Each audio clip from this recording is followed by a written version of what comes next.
हम लोग रिवाइज कर लेते हैं इंडियन इकोनॉमिक डेवलपमेंट का chapter number 3, economic reform since 1991, जिसे हम लिबरलाइजेशन, प्राइवेटाइजेशन, ग्लोबलाइजेशन के नाम से जानते हैं।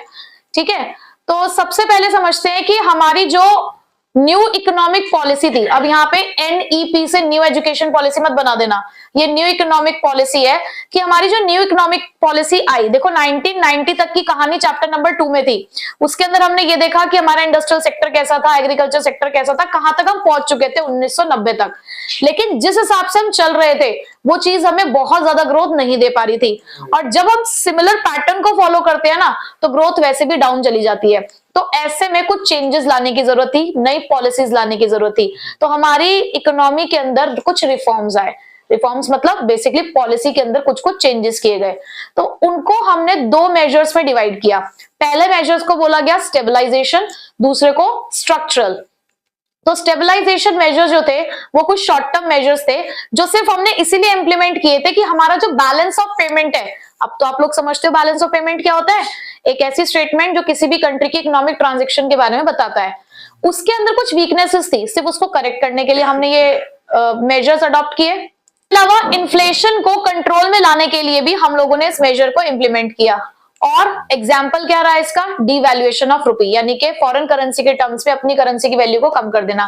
स्ट्रक्चरल रिफॉर्म्स, अब स्ट्रक्चरल रिफॉर्म्स के अंदर हमने लॉन्ग टर्म मेजर्स अपनाए जिसका काम क्या था कि हमें अपनी इकोनॉमी की एफिशिएंसी को इंप्रूव करना था, इंटरनेशनल कॉम्पिटिटिवनेस अपनी स्टैब्लिश करनी थी, और इसी के लिए आई LPG पॉलिसी। ठीक है, तो पहली चीज यहां से हमने क्या चीज निकाली है कि दो तरीके के मेजर थे, स्टेबलाइजेशन और स्ट्रक्चरल। स्टेबलाइजेशन शॉर्ट टर्म थे और स्ट्रक्चरल लॉन्ग टर्म थे, ध्यान रखना इस बात को। और स्ट्रक्चरल रिफॉर्म्स के अंदर ही LPG पॉलिसी को इंप्लीमेंट किया गया, ठीक है, ताकि इंटरनेशनल कॉम्पिटिटिवनेस इंक्रीज की जा सके। Next, components of new economic reforms, यानी कि अब क्या उसके कंपोनेंट्स थे, तो तीन कंपोनेंट्स थे, liberalization, privatization and globalization. Liberalization का मतलब क्या होता है, लिबरलाइजेशन का मतलब है द रिमूवल ऑफ रिडक्शन। ये बात ध्यान रखना, लिबरलाइजेशन का मतलब सिर्फ ये नहीं होता कि आपके हाथों में पूरी आजादी दे देना, या तो हम आपके ऊपर से रिस्ट्रिक्शंस को हटा रहे हैं, या जहां पे रिस्ट्रिक्शन रखने की जरूरत है लेकिन बहुत ज्यादा रिस्ट्रिक्शन अगर है तो हम उसको कम कर रहे हैं। ठीक है, और किस चीज की रिस्ट्रिक्शन थी, गवर्नमेंट कंट्रोल की, किस चीज में, from the various sectors of the economy, यानी कि हमारी इकोनॉमी के जितने भी सेक्टर्स हैं उनके ऊपर जो अननेसेसरी कंट्रोल था उसे हटाना था। अब क्यों जरूरत पड़ी, क्योंकि 1991 से पहले बहुत सारी गवर्नमेंट रिस्ट्रिक्शन थी जिसकी वजह से एंट्री नहीं हो पा रही थी और ग्रोथ नहीं हो पा रही थी प्राइवेट एंटरप्राइजेस की। ठीक है, तो लिबरलाइजेशन को इंट्रोड्यूस किया गया ताकि इन रिस्ट्रिक्शंस को हटाया जा सके और बहुत सारे सेक्टर्स को ओपन अप इकोनॉमी में कन्वर्ट किया जा सके। यहां से स्टार्ट होता है एक important topic which is known as reforms introduced in liberalization। Most expected है कि इसमें से एक क्वेश्चन आपको देखने को मिल सकता है। तो हमारे पास यहाँ पर 5 तरीके के रिफॉर्म्स हमें देखने को मिले, industrial sector reform, financial sector reform, tax reforms जिसको फिस्कल पॉलिसी रिफॉर्म्स भी कहते हैं, और फॉरेन एक्सचेंज रिफॉर्म्स, और लास्ट हमारा trade and investment policy reforms. ठीक है, तो सबसे पहले स्टार्ट करते हैं इंडस्ट्रियल सेक्टर रिफॉर्म्स, यानी कि इंडस्ट्रियल सेक्टर में हमने क्या चेंजेस लेकर आए हम। तो उसके लिए पहले उसका बैकग्राउंड जान लेते हैं कि क्या प्रॉब्लम थी, क्या, जब प्रॉब्लम पता होगी तभी तो चेंज कर पाओगे। तो प्रॉब्लम कुछ ऐसी थी कि इंडस्ट्रियल लाइसेंसिंग था, यानी कि कंपलसरी लाइसेंसिंग लेना पड़ता था अगर आपको अपनी यूनिट को स्टार्ट करना है, क्लोज करना है, एक्सपेंड करना है या डाइवर्सिफाई करना है। इनमें से अगर कुछ भी करना होगा तो लाइसेंस लेना पड़ेगा। रिस्ट्रिक्शन थी प्राइवेट सेक्टर की एंट्री पे, बहुत सारी इंडस्ट्रीज के अंदर प्राइवेट सेक्टर को एंटर करना अलाउड ही नहीं था। स्मॉल स्केल इंडस्ट्रीज के लिए बहुत सारे गुड्स का रिजर्वेशन कर दिया था, और प्राइस फिक्सेशन के ऊपर भी गवर्नमेंट का ही कंट्रोल था, यानी कि गवर्नमेंट ही बताती थी कितने प्राइस से बेचोगे। अगर आपको डिस्ट्रीब्यूट करने कुछ सिलेक्टेड इंडस्ट्रियल प्रोडक्ट्स को तो उसके ऊपर भी रिस्ट्रिक्शन थी। तो आप देख रहे हो बहुत सारी रिस्ट्रिक्शन थी। तो अब हमने क्या किया फिर इंडस्ट्रियल सेक्टर में रिफॉर्म के लिए, तो अब क्या मेजर्स हमने अडॉप्ट किए। पहले क्या प्रॉब्लम थी कि हर चीज, पहली प्रॉब्लम क्या थी, हर चीज के लिए लाइसेंस लेना पड़ रहा था। तो सबसे पहली बात ये आ गई रिडक्शन इन इंडस्ट्रियल लाइसेंसिंग। दूसरा, प्राइस कंट्रोल के ऊपर हमने क्या कर दिया, हटा दिया उसे, कि अब मार्केट फोर्सेस के अकॉर्डिंग आप अपने आप क्या कर सकते हो, प्राइस को डिसाइड कर सकते हो। उसके अलावा जो पब्लिक सेक्टर का रिजर्वेशन था कि कुछ एरियाज में से पब्लिक सेक्टर ही एंटर कर सकता था, उसको डी रिजर्व कर दिया। अब सिर्फ पब्लिक सेक्टर कहां रहेगा, डिफेंस में, एटॉमिक एनर्जी जनरेशन में या रेलवे ट्रांसपोर्ट में। ये 3 रिजर्वेशन है पब्लिक सेक्टर के लिए, बाकी सब जगह प्राइवेट सेक्टर एंटर कर सकता है। उसके अलावा आपने स्मॉल स्केल इंडस्ट्रीज के लिए कुछ गुड्स को रिजर्व कर रखा था, उसका भी डी रिजर्वेशन हुआ। अब ऐसा कुछ नहीं है कि कुछ प्रोडक्ट सिर्फ स्मॉल स्केल इंडस्ट्रीज ही बेचेगी। अच्छा, लाइसेंसिंग के अंदर भी कुछ चीजों के लिए अभी भी आपको लाइसेंस लेना पड़ेगा, लाइक अल्कोहल, सिगरेट्स या किसी भी तरीके का हैजार्डस केमिकल्स वगैरह या इंडस्ट्रियल एक्सप्लोजिव्स वगैरह, ये सब चीजें बनाओगे तो लाइसेंस लोगे। ठीक है, फाइनेंशियल सेक्टर रिफॉर्म्स पे अब आते हैं। अब पहली बात तो फाइनेंशियल सेक्टर के अंदर आप इंक्लूड क्या क्या करते हो? आप इसके अंदर इंक्लूड करते हो कमर्शियल बैंक्स को, इन्वेस्टमेंट बैंक्स को, स्टॉक मार्केट को या फॉरेन एक्सचेंज मार्केट को। ठीक है, बैकग्राउंड इसका भी जान लेते हैं कि क्या चल रहा था। आरबीआई यानी कि रिजर्व बैंक ऑफ इंडिया, जो हमारी कंट्री का सेंट्रल बैंक कहलाता है, उसे यहाँ पे रेगुलेटर कहा जाता था। रेगुलेटर कहा जाता था, यानी कि इनका काम से पता है क्या था? सिर्फ रेगुलेट करना। फिर से वही बात आ गई कि रिस्ट्रिक्शन थी फाइनेंशियल सेक्टर पे भी। तो अब यहां पर हमने देखा कि एज अ रेगुलेटर वो क्या क्या करता था। The amount of money bank can keep with themselves, कि एक बैंक कितना पैसा अपने पास रख सकता है, कितना इंटरेस्ट रेट हम चार्ज कर सकते हैं, या लेंडिंग किस तरीके से की जाएगी वेरियस सेक्टर्स को, ये सारी चीजें बैंक डिसाइड करता था। कौन? आरबीआई डिसाइड करता था। अब यहाँ पे फाइनेंशियल सेक्टर रिफॉर्म्स में क्या आया? सबसे पहला रिफॉर्म कि आरबीआई का रोल हमने रेगुलेटर से किस में कन्वर्ट कर दिया? फैसिलिटेटर में। अब वो हमें फैसिलिटेटर यानी कि हमारी मदद करेगा। कैसे मदद करेगा? हमने आरबीआई के रोल को रिड्यूस किया और फाइनेंशियल सेक्टर के अंदर आरबीआई ने बैंक्स को अलाउड किया कि वो अपने डिसीजन ले सकते हैं। ठीक है, उसके बाद हमने कुछ प्राइवेट सेक्टर बैंक्स यहाँ पर एस्टैब्लिश किए, Indian as well as foreign banks. हमारे फॉरेन इन्वेस्टर्स थे, उनको भी यहाँ पर अलाउड किया गया कि अब आप भी आकर हमारे यहाँ पर इन्वेस्ट कर सकते हो। इंडियन की जो फॉरेन एक्सचेंज मार्केट है, यानी कि हमारी जो फाइनेंशियल मार्केट है, उसमें फॉरेन इन्वेस्टर्स भी, फॉरेन इंस्टीट्यूशनल इन्वेस्टर्स भी इन्वेस्ट कर सकते हैं। No approval to set up the new branch. अब आपको अगर अपनी नई ब्रांच खोलनी है तो उसके लिए कोई अप्रूवल नहीं लेना है, कुछ कंडीशंस है, उसको आप सेटिस्फाई करो तो आप ब्रांच खोल सकते हो। उसके अलावा यहाँ पे फॉरेन इन्वेस्टमेंट की लिमिट भी बढ़ा दी गई, ये 50% के अराउंड यहाँ पर कर दी गई थी। ठीक है, क्लियर हो गया financial sector reform. Tax reform से क्वेश्चन आने के चांसेस है। टैक्स रिफॉर्म्स, जिसको हम फिस्कल पॉलिसी रिफॉर्म्स भी कहते हैं, इसके अंदर 2 चीजें आती हैं, गवर्नमेंट टैक्सेशन और public expenditure policy of the government. ठीक है, गवर्नमेंट टैक्सेशन और पब्लिक एक्सपेंडिचर पॉलिसी को ही हम कलेक्टिवली फिस्कल पॉलिसी कह देते हैं। ठीक है, तो ये बात आपको पता होनी चाहिए। 2 तरीके के टैक्सेस हैं, हालांकि ये बात तो हमें पता ही है कि टैक्सेस 2 तरीके के होते हैं, डायरेक्ट टैक्स और इनडायरेक्ट टैक्स। डायरेक्ट टैक्स लगाए जाते हैं किसी भी इंडिविजुअल पे, उसके प्रॉफिट पे, और उसके अलावा इनडायरेक्ट टैक्सेस लगाए जाते हैं कमोडिटीज और सर्विसेज पे। हाँ, इनकम टैक्स, वेल्थ टैक्स, ये सारे डायरेक्ट टैक्स होते हैं। जीएसटी, सर्विस टैक्स, ये हमारे इनडायरेक्ट टैक्सेस होते हैं। और एक बहुत बड़ा डिफरेंस होता है कि डायरेक्ट टैक्स का बर्डन और लाइबिलिटी टू पे वो शिफ्ट नहीं किया जा सकता, लेकिन इनडायरेक्ट टैक्स में आप लाइबिलिटी टू पे और बर्डन टू पे दोनों अलग अलग लोगों पे होती है। ठीक है, यानी कि आप बर्डन शिफ्ट कर सकते हो।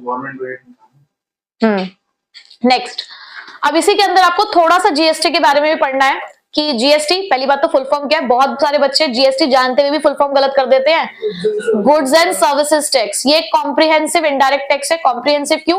क्योंकि इसमें कोई एक टैक्स नहीं है, बहुत सारे टैक्सेस को मिला के जीएसटी को बनाया गया है। इसके अलावा इसने बहुत सारे इनडायरेक्ट टैक्सेस को रिप्लेस किया है। जीएसटी एक्ट का जो बिल था वो पास किया गया था 29 मार्च 2017 को। किस लिए? To simplify and introduce a unified indirect tax system in India.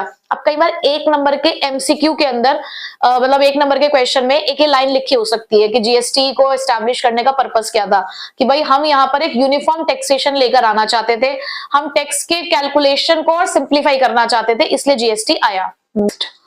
अब यहां पर आपको जो डेट याद रखनी है वो ये कि कब जीएसटी एक्ट पास हुआ था? 1 जुलाई 2017 को। ठीक है, अब इसके अंदर क्या क्या बातें जीएसटी के बारे में बोली गई कि ये एक कॉम्प्रिहेंसिव, मल्टी स्टेज और डेस्टिनेशन बेस्ड टैक्स है। कॉम्प्रिहेंसिव है, डेस्टिनेशन बेस्ड, मल्टी स्टेज इसलिए कहा गया क्योंकि हर एक लेवल पर जीएसटी चार्ज किया जाता है। जब भी वैल्यू एडिशन होगा जीएसटी चार्ज किया जाता है। ये हमेशा वैल्यू एडिशन पे होता है और smooth flow of goods and services के लिए हम लोगों ने इसको इंप्लीमेंट किया। ठीक है, और 1 नेशन 1 टैक्स। तो जीएसटी ने 17 इनडायरेक्ट टैक्सेस को रिप्लेस किया है और 23 सेसेस ऑफ सेंट्रल एंड स्टेट, यानी कि छोटे छोटे स्मॉल टैक्सेस भी यहाँ पर हटाए गए जीएसटी की वजह से।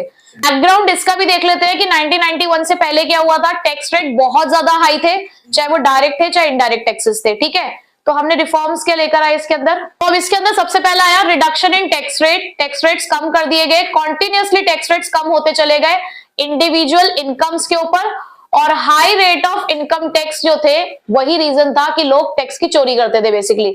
तो उन्होंने कहा कि भाई हाई रेट ऑफ टैक्सेस रखते तो लोग टैक्स बचाने की कोशिश करते हैं, सो इट्स बेटर कि हम लोग टैक्स को क्या कर देते हैं, रेट्स को रिड्यूस कर देते हैं। उसके बाद इवन कॉर्पोरेट टैक्स जो थे उनको भी रिड्यूस किया गया, जो पहले बहुत ज्यादा हाई थे उनको भी धीरे धीरे कम किया गया। इनडायरेक्ट टैक्सेस की अगर मैं बात करूं तो यहां पर एक कॉमन नेशनल मार्केट बनाई गई फॉर द गुड्स, और टैक्स प्रोसीजर को सिंप्लीफाई किया गया ताकि जो टैक्स पेयर्स है वो इजीली यहां पर अपने टैक्स कैलकुलेशन कर सके। जीएसटी को इंट्रोड्यूस किया गया जहां पर आपको एक यूनिफाइड इनडायरेक्ट टैक्स सिस्टम मिला जो इंडिया में इंट्रोड्यूस किया गया as one nation one tax के नाम से। ठीक है, चलिए टैक्स रिफॉर्म्स पढ़ लिए, फॉरेन एक्सचेंज रिफॉर्म्स पे आ जाइए।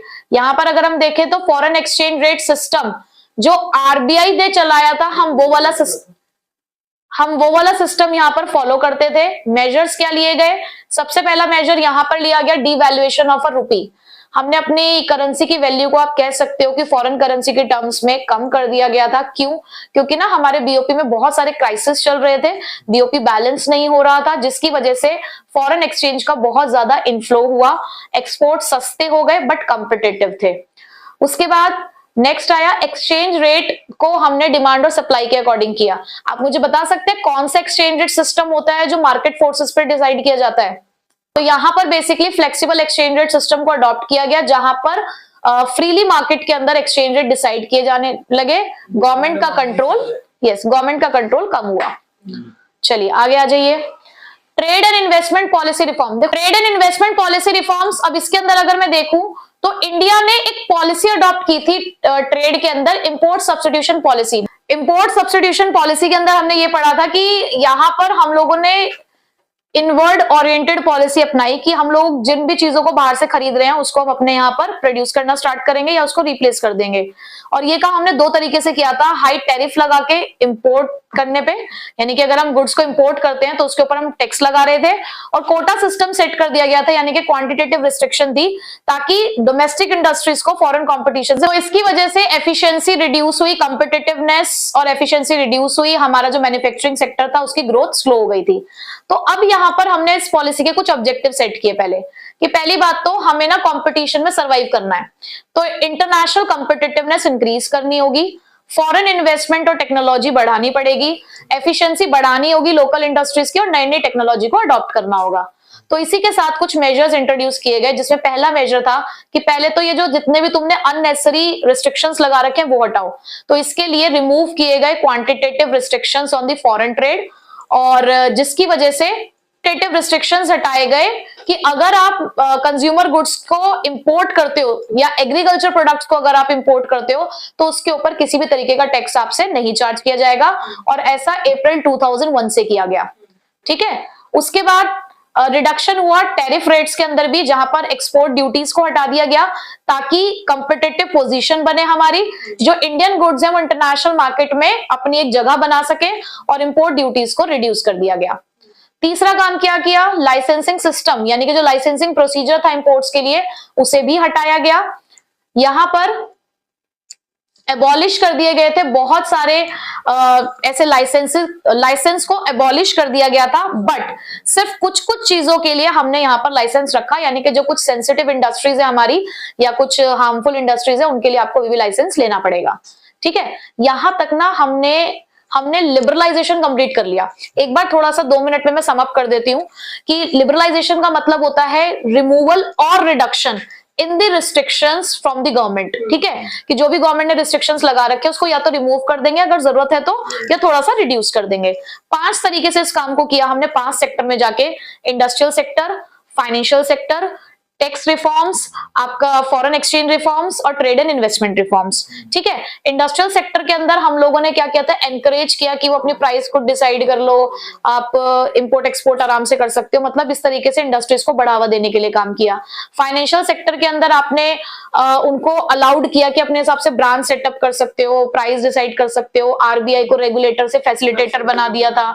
टैक्स रिफॉर्म्स के अंदर हम जीएसटी सबसे बड़ी चीज लेकर आए, टैक्स रेट कम किए, बेसिकली ये काम हमने किया। उसके बाद फॉरेन एक्सचेंज रिफॉर्म्स के अंदर डिवैल्यूएशन ऑफ रुपी किया और फ्लेक्सिबल एक्सचेंज रेट सिस्टम को हमने यहाँ पे अडॉप्ट किया। ट्रेड एंड इन्वेस्टमेंट रिफॉर्म्स के अंदर हम लोगों ने क्या किया कि जो भी इंपोर्ट ड्यूटीज थी उसको हटाया गया, क्वांटिटेटिव रिस्ट्रिक्शंस को हटाया गया और इन्वेस्टमेंट बढ़ाई हमने ज्यादा से ज्यादा किस चीज के अंदर, फॉरेन टेक्नोलॉजी के अंदर, और लाइसेंसिंग सिस्टम को कहीं हद तक हमने खत्म कर दिया। ठीक है, तो ये लिबरलाइजेशन में था कि फ्रीडम देनी है, काम करो अच्छे से। अब देखो प्राइवेटाइजेशन पे आते हैं। नाम भी बताते हैं कि प्राइवेटाइजेशन का मतलब क्या होता है। प्राइवेटाइजेशन मतलब प्राइवेट सेक्टर के बारे में बात हो रही है। तो यहां पर प्राइवेटाइजेशन का मतलब होता है शेडिंग ऑफ द ओनरशिप और मैनेजमेंट, यानी कि जो गवर्नमेंट ऑन एंटरप्राइजेस थी बेसिकली, हम उसको ट्रांसफर कर रहे थे प्राइवेट सेक्टर में। ठीक, क्यों? क्योंकि 1991 से पहले पब्लिक सेक्टर बहुत ज्यादा डोमिनेंस में था। अगर आपको याद हो आईपीआर 1956, तो स्केड्यूल ए स्केड्यूल बी, उसमें पब्लिक सेक्टर यूनिट सी थी, 17 पब्लिक सेक्टर स्केड्यूल में था, पब्लिक सेक्टर स्केड्यूल बी में। हालांकि उसमें प्राइवेट सेक्टर भी साथ में काम करता था, बट स्टिल कंट्रोल तो पब्लिक सेक्टर का ही था। ठीक है, तो अब यहां पर आप जो ट्रांसफर करते हो प्राइवेट सेक्टर को, वो दो तरीके से कर सकते हो। एक को बोला जाता है डिसइन्वेस्टमेंट, दूसरे को बोला जाता है कंप्लीट प्राइवेटाइजेशन। तो डिसइन्वेस्टमेंट का मतलब होता है by withdrawal of the government from the ownership and the management of public sector undertakings, यानी कि यहां पे आप विड्रॉ कर रहे हो उनकी ओनरशिप को या उनके मैनेजमेंट को, कहां से, पब्लिक सेक्टर एंटरप्राइजेस से, और उसको सेल कर रहे हो किसको, प्राइवेट एंटरप्राइज को। यानी कि आप क्या कर रहे हैं, जो ओनरशिप है वो ट्रांसफर कर रहे हैं पब्लिक सेक्टर की किसको, प्राइवेट सेक्टर को। ठीक है, डिसइन्वेस्टमेंट पूरी तरीके से भी किया जा सकता है और पार्ट में भी किया जा सकता है। अभी हम पढ़ेंगे डिसइन्वेस्टमेंट के टाइप भी। और एक होता है कंप्लीट प्राइवेटाइजेशन, जहां पर आप पूरा जो है अपना पब्लिक सेक्टर अंडरटेकिंग बेच रहे हो, यानी कि 100% आपने स्टेक बेच दिया है किसको, प्राइवेट सेक्टर को। इंपॉर्टेंट टॉपिक है डिसइन्वेस्टमेंट भी, आया हुआ भी है एक बार। तो टाइप ऑफ डिसइन्वेस्टमेंट पढ़ लेते हैं। 3 तरीके से डिसइन्वेस्टमेंट की जा सकती है, माइनॉरिटी, मेजर और कंप्लीट। अब माइनॉरिटी का मतलब क्या होता है कि जहां पर गवर्नमेंट मेजॉरिटी स्टेक अपने पास रखता है। अब कंफ्यूज मत होना कि ऊपर तो माइनॉरिटी लिखा है, नीचे मेजॉरिटी है। देखो, माइनॉरिटी का मतलब है कि हम अपना जो पार्ट ऑफ इक्विटी है वो कम बेचना चाहते हैं। हाँ, माइनॉरिटी मतलब कि प्राइवेट सेक्टर के लिए माइनॉरिटी है, हमारे लिए मेजॉरिटी। अगर हम पब्लिक सेक्टर है तो हमारे लिए मेजॉरिटी है कि हमने ज्यादा शेयर अपने पास रखा है, उनको कम दिया है। और वो कब होगा, जब 51% से ज्यादा स्टेक गवर्नमेंट अपने हाथों में रखेगी और बाकी का उससे कम जितना भी होगा वो उनके पास है, जिससे कि मैनेजमेंट कंट्रोल बना रहे। तो उसका एक एग्जांपल भी दे रखा है यहाँ पे, national thermal power corporation. Major disinvestment की मैं बात करूं तो अब यहाँ पे क्या है कि यहाँ पर पब्लिक सेक्टर एंटरप्राइज ने माइनॉरिटी स्टेक अपने पास रखा है, यानी कि आप कह सकते हो कि लेस देन 51%। कैसे, उन्होंने जैसे कि भारत एल्यूमिनियम कंपनी लिमिटेड को स्टेरलाइट के अंदर कन्वर्ट किया गया था, जिसको आज वेदांता लिमिटेड कहते हैं। क्योंकि ये ऐसे एरियाज होंगे जहां पे प्रोफेशनल एक्सपर्ट्स चाहिए होंगे, प्रोफेशनलिज्म हमें ज्यादा चाहिए होगा, तो ऐसे सेक्टर के अंदर हमने प्राइवेट सेक्टर के रोल को इंक्रीज कर दिया, अपना रोल कम कर दिया। उसके बाद कंप्लीट डिसइन्वेस्टमेंट का तो मतलब यही है कि 100% हमने उन्हीं को ट्रांसफर कर दिया, जैसे कि मॉडर्न ब्रेड, आईटीडीसी, ये सब हमारे उसके एग्जाम्पल है जहां पर पूरी तरीके से इनको प्राइवेटाइज कर दिया गया। ठीक है, समझ आ गया यहां तक। Next, strategic disinvestment sale. अब इसका मतलब क्या है कि जहां पर आप सेल कर रहे हो 51% या उससे ज्यादा stake to the private sector, जहां पर जो सबसे ज्यादा बिड करेगा, हु बिड्स द हाईएस्ट, उसको हम यहाँ पे ये ट्रांसफर कर देंगे। ऑब्जेक्टिव है कि एफिशिएंसी इंप्रूव करनी है, मैनेजमेंट कंट्रोल अपने पास रखेंगे कहीं ना कहीं एज अ स्ट्रेटेजिक पार्टनर। ठीक है, नेक्स्ट, पर्पस क्या था हमारा प्राइवेटाइजेशन के पीछे? पहला, हमें फाइनेंशियल डिसिप्लिन इंप्रूव करना था, मॉडर्नाइजेशन लेकर आना चाहते थे, प्राइवेट कैपिटल और मैनेजर कैपेबिलिटी को इंप्रूव करना था, और हम चाहते थे कि ज्यादा से ज्यादा फॉरेन डायरेक्ट इन्वेस्टमेंट हमारे यहाँ पर आए। तो पर्पस आपको पता होना चाहिए कि प्राइवेटाइजेशन को क्यों लाया गया। मॉडर्न टेक्नोलॉजी के लिए, एफडीआई इनको इंक्रीज करने के लिए, ज्यादा मैनेजरियल कैपेबिलिटीज को बढ़ाने के लिए और फाइनेंशियल डिसिप्लिन को इंप्रूव करने के लिए। अब आते हैं नवरत्न के बारे में, profit making public sector undertakings. Efficiency को इंप्रूव करने के लिए, प्रोफेशनलिज्म को बढ़ाने के लिए, पब्लिक सेक्टर अंडरटेकिंग्स को पूरी तरीके से लिबरलाइज करने के लिए गवर्नमेंट ने कुछ पब्लिक सेक्टर अंडरटेकिंग्स को कुछ नाम दिए, जिनको बोला गया महारत्न, नवरत्न और मिनी रत्न। ठीक है, महारत्न में कौन कौन सी कंपनीज आ रही हैं? Indian oil corporation limited, steel authority of India limited. हाँ, नवरत्न के अंदर हिंदुस्तान एरोनॉटिक्स लिमिटेड और हमारा पुराना MTNL Mahanagar telephone Nigam limited. Mini Ratna में हमारा Bharat Sanchar BSNL, Bharat Sanchar Nigam limited, airport authority of India और आईआरसीटीसी। ठीक है, ये हमारी टूरिज्म कॉर्पोरेशन कंपनी है। यहां पर अब क्यों किया आपने ये काम? हमने ये काम इसलिए किया क्योंकि देखो पब्लिक सेक्टर में था बहुत ज्यादा रिस्ट्रिक्शन, तो यहां इनको ग्रेटर ऑटोनॉमी दी गई ताकि मैनेजरल और ऑपरेशनल ऑटोनॉमी देकर ये अपने डिसीजन खुद ले पाए और एफिशिएंटली वर्क कर पाए ताकि इनके प्रॉफिट्स इंक्रीज हो जाएं। ये लाइन रीजन आपको याद रखना है कि क्यों बहुत सारी पब्लिक सेक्टर अंडरटेकिंग्स को प्राइवेट सेक्टर जैसा स्टेटस दिया गया, क्योंकि हमें इंक्रीज करना था इनकी मैनेजरियल और ऑपरेशनल ऑटोनॉमी को, जिससे कि अपने डिसीजन खुद ले पाएंगे, एफिशिएंसी बढ़ेगी और इनके प्रॉफिट्स इंक्रीज हो जाएंगे। ठीक है, अच्छा, जिनको हमने ज्यादा ऑपरेशनल, फाइनेंशियल और मैनेजरियल ऑटोनॉमी दी उनको हम मिनी रत्न कहते हैं। ठीक है, अब इसका इफेक्ट क्या हुआ? पहला, परफॉर्मेंस बढ़ी। गवर्नमेंट ने डिसाइड किया कि इनको रखेंगे लेकिन पब्लिक सेक्टर में। इनको हमने जो अथॉरिटीज दी थी, जो फ्रीडम दी थी, वो तो प्राइवेट सेक्टर जैसे दे दी, लेकिन कंट्रोल अभी भी किसका चल रहा था? पब्लिक सेक्टर का। ये लेकिन अपने आप खुद को एक्सपेंड कर सकते हैं और अपने रिसोर्सेज जो है वो फाइनेंशियल मार्केट से रेज कर सकते हैं। क्लियर? प्राइवेटाइजेशन छोटा सा था, कंप्लीट। ग्लोबलाइजेशन, अब ग्लोबलाइजेशन का मतलब होता है integrating the economy of the country with the world economy, यानी कि आपको क्या करना है? मेलजोल बढ़ाना है बेसिकली अपनी कंट्री का दूसरी कंट्री की इकोनॉमी के साथ। कैसे? रिमूवल ऑफ बैरियर्स, यानी कि कुछ बैरियर्स हटाकर इंटरनेशनल ट्रेड पे और कैपिटल इन्वेस्टमेंट पे बेसिकली अपनी इकोनॉमी को ओपन इकोनॉमी में कन्वर्ट करना है, ट्रेड रिलेशनशिप्स इंक्रीज करने हैं। अब इसके फीचर्स क्या रहे ग्लोबलाइजेशन के? पहली बात तो ये कॉम्प्लेक्स है क्योंकि सिर्फ एक कंट्री इन्वॉल्व नहीं होगी, बहुत सारी कंट्रीज इन्वॉल्व होंगी। बॉर्डरलेस वर्ल्ड क्रिएट करेंगे हम, यहाँ पर बहुत सारी पॉलिसीज का आउटकम है ग्लोबलाइजेशन। यहाँ पर हम अपने वर्ल्ड को ट्रांसफॉर्म करना चाह रहे हैं, एक नेटवर्क क्रिएट करने की कोशिश कर रहे हैं। क्या इफेक्ट है ग्लोबलाइजेशन के? इंपॉर्टेंट है कि आपको पता होना चाहिए ग्लोबलाइजेशन के पॉजिटिव और नेगेटिव इफेक्ट्स। ठीक है, तो पॉजिटिव इफेक्ट्स में सबसे पहली चीज तो ये कि ग्लोबल मार्केट्स तक अब आप जा पा रहे हो, वहां तक आप अपना सामान बेच पा रहे हो, प्लस वहां से सामान आप खरीद भी पा रहे हो। ठीक है, उसके बाद एडवांस टेक्नोलॉजी आ रही है आपके पास। पॉसिबिलिटी यहाँ पे बढ़ रही है कि जो लार्ज इंडस्ट्रीज हैं डेवलपिंग कंट्रीज की, वो भी हम यहाँ पे उनका भी यूज कर सकते हैं। Increase possibility of large industries of developing sector, यानी कि जो डेवलपिंग कंट्रीज हैं उनके यहाँ पर लार्ज इंडस्ट्री सेटअप हो पाएंगी। अब इसके कुछ नेगेटिव इफेक्ट्स भी रहे। पहला, स्ट्रैटेजी जो थी डेवलप्ड कंट्री की कि वो अपनी मार्केट्स को एक्सपेंड कर सके अदर कंट्रीज के अंदर, ये बेसिकली ग्लोबलाइजेशन के लिए कहा गया कि कहीं ना कहीं ये डेवलप्ड कंट्री की एक स्ट्रैटेजी थी कि वो अपनी मार्केट को डेवलपिंग कंट्रीज की मार्केट के साथ डेवलप करना चाहते थे बेसिकली, यानी कि अपना ही काम करना चाहते थे। उसके अलावा कहीं ना कहीं यहाँ पर लोगों के वेलफेयर और आइडेंटिटी को कॉम्प्रोमाइज किया जा रहा था जो पुअर कंट्रीज से बिलोंग करते थे। मार्केट ड्रिवन ग्लोबलाइजेशन बढ़ रहा था जिसकी वजह से डिस्पैरिटीज इंक्रीज हो रही थी नेशंस और लोगों के बीच में। ठीक है, तो ये नेगेटिव इफेक्ट्स हो गए। देखो कहीं ना कहीं पॉजिटिव और नेगेटिव इफेक्ट्स आने के चांसेस हैं ग्लोबलाइजेशन के। ठीक है, उसके बाद आउटसोर्सिंग की बात करते हैं। क्या आपने कभी सुना है आउटसोर्सिंग क्या होता है?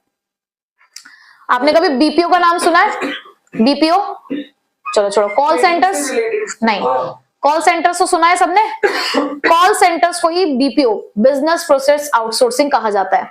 ये जो आजकल एक ट्रेंड चल गया है ना कि हम लोग केटरर्स बुक करते हैं, तो ये क्या है कि आपने थर्ड पार्टी को कॉन्ट्रैक्ट दिया है जो उस काम को करने में स्पेशलाइज्ड है। आप खुद, पहले क्या होता था कि पुराने जमाने पे लोग अपने घर में, आज भी कुछ घरों में हलवाई बिठाते थे, तो सब काम, लेकिन हमारा दिमाग खपाई सब कुछ हमारी होती थी। बट आजकल लोग ईज में रहना पसंद करते हैं, उन्हें सब कुछ स्पेशलिस्ट से चाहिए, तो वो लोग क्या करते हैं, केटरर्स बुक कर देते हैं कि भैया आपको करना है ये काम। इसी को बोला जाता है आउटसोर्सिंग। आउटसोर्स यानी कि जब हमने किसी भी काम को करने के लिए बाहर से सोर्स का इस्तेमाल किया। तो ये एक बहुत फेमस हो रहा है कॉन्सेप्ट आउटसोर्सिंग, जिसका यहाँ पे हमारे लिए क्या मतलब है, it refers to hiring of the regular services by a company from the external source, यानी कि जब दूसरी कंट्री से इवन हम लोग ये चीज यूज कर रहे हैं, so that is known as outsourcing, ठीक है, which was previously provided within the country, जो पहले सिर्फ अपनी अपनी कंट्री में हुआ करता था, अब वो दूसरी कंट्रीज के साथ भी हम लोगों ने शुरू कर दिया है। और एक बहुत इंपॉर्टेंट आउटकम है ये ग्लोबलाइजेशन का। आजकल हम बाहर के लीगल एडवाइजेस ले रहे हैं, एडवर्टाइजमेंट सर्विसेज हम उनकी यूज कर रहे हैं, ठीक है। अब एक आता है इंपॉर्टेंट क्वेश्चन 3 नंबर के लिए, 1.5 नंबर 3 नंबर, क्योंकि आजकल 3 नंबर में ना वो लोग 2 पार्ट्स दे देते हैं, या फिर 4 नंबर के क्वेश्चन में 2 पार्ट्स दे देते हैं। हाँ, ये वाला। अब उन्होंने क्या पूछा, that outsourcing has become the stronger, क्या आउटसोर्सिंग स्ट्रॉन्ग हो रहा है, क्यों हो रहा है, रीजन बता दो, रीजन ऑफ आउटसोर्सिंग क्या है, because of the growth of fast modes of communication, बातचीत करना आजकल आसान हो चुका है, and services are the digitalized and transmitted in the real time over the national boundaries, और आजकल यही सर्विसेज को हम ऑनलाइन प्रोवाइड भी करा पा रहे हैं। अगर प्रोवाइड नहीं करा पाते तो क्या ये पॉसिबल था, नहीं था ना। तो क्योंकि आईटी सेक्टर हमारा इतना ज्यादा बढ़ चुका है, modern technology, modern telecommunication, internet service, ये सब इतनी ज्यादा एक्सपेंड हो चुकी है कि ये पॉसिबल हो पा रहा है दूसरी कंट्रीज के साथ भी, ठीक है। दूसरा इंपॉर्टेंट चीज जो आपको पता होनी चाहिए कि India most favourite outsourcing destination है पोस्ट रिफॉर्म पीरियड में। क्यों, उसका रीजन क्या है, availability of skilled man power, हमारे यहाँ पे स्किल्ड मैन पावर है, and at the low wage rate, और वो भी कम रेट पे। हम मजदूर है ना, हमारे में दिमाग भी है, लेकिन तब भी हम कम रेट पे काम कर रहे हैं। सर्विसेज आउटसोर्स टू इंडिया, कौन कौन से सर्विसेज हैं जो इंडिया में आउटसोर्स की जाती है, BPO, call centres, accountancy, banking service, music recording, film editing etcetera. अब आउटसोर्सिंग के बेनिफिट क्या है, एम्प्लॉयमेंट जनरेशन हो रहा है, जीडीपी में कॉन्ट्रीब्यूशन जा रहा है, फॉरेन एक्सचेंज रिजर्व्स कमा पा रहे हो, बहुत चीजें लिख सकते हो। Opposition from the developed countries, लेकिन यहाँ पर ऑपोजिशन आता है डेवलप्ड कंट्रीज से, क्यों, ऐसा देखा गया दैट डोमेस्टिक वर्कर्स रिप्लेस हो रहे हैं डेवलपिंग कंट्रीज के वर्कर्स से, क्योंकि वो सस्ते में मिल रहे हैं, जिसकी वजह से लॉस हो रहा है किस चीज का, जॉब्स का, और डेवलपिंग कंट्रीज के फेवर में जा रहा है वो। लो स्किल डोमेस्टिक वर्कर्स को स्ट्रगल करना पड़ रहा है जॉब्स ढूंढने के लिए, जिसकी वजह से इनइक्वालिटी आ रही है between the skilled person and the lower ones. Next last topic है हमारा WTO, जिसके बारे में पढ़ना है। पहली बात कब फाउंडेड हुआ, 1995 में, और it is known as a successor to GATT, यानी कि general agreement on trade and tariff. पहले यही चलता था, लेकिन WTO ने इसको रिप्लेस किया। जो ये गेट था हमारा G8TT, ये एस्टैब्लिश किया गया था 1948 में 23 कंट्रीज के साथ, जहां पर हम इंटरनेशनल ट्रेड को प्रमोट कर रहे थे, रिड्यूस कर रहे थे, एलिमिनेट कर रहे थे ट्रेड बैरियर्स को। अब हम जब WTO को लेकर आए तो कुछ फंक्शंस, कुछ एम के साथ लेकर आए। पहला कि हमें ट्रेड, मतलब कि हमें एनलार्ज करना था अपना प्रोडक्शन और सर्विसेज के ट्रेड को, यानी कि विजिबल और इनविजिबल ट्रेड दोनों बढ़ाने थे। ऑप्टिमम यूटिलाइजेशन करना था वर्ल्ड रिसोर्सेज का, एनवायरमेंट को प्रोटेक्ट करना था। ट्रेड डिजाइन, यानी कि एक रूल बेस्ड होना चाहिए, हर कोई अपनी मनमानी से काम नहीं करेगा, एक रूल चल रहा है। इंटरनेशनल ट्रेड को बढ़ाना चाहते थे, ट्रेड बैरियर्स को हटाना चाहते थे, और ज्यादा से ज्यादा सभी मेंबर कंट्रीज जो हैं वो मार्केट को एक्सेस कर सके, ऐसा उनका विजन था।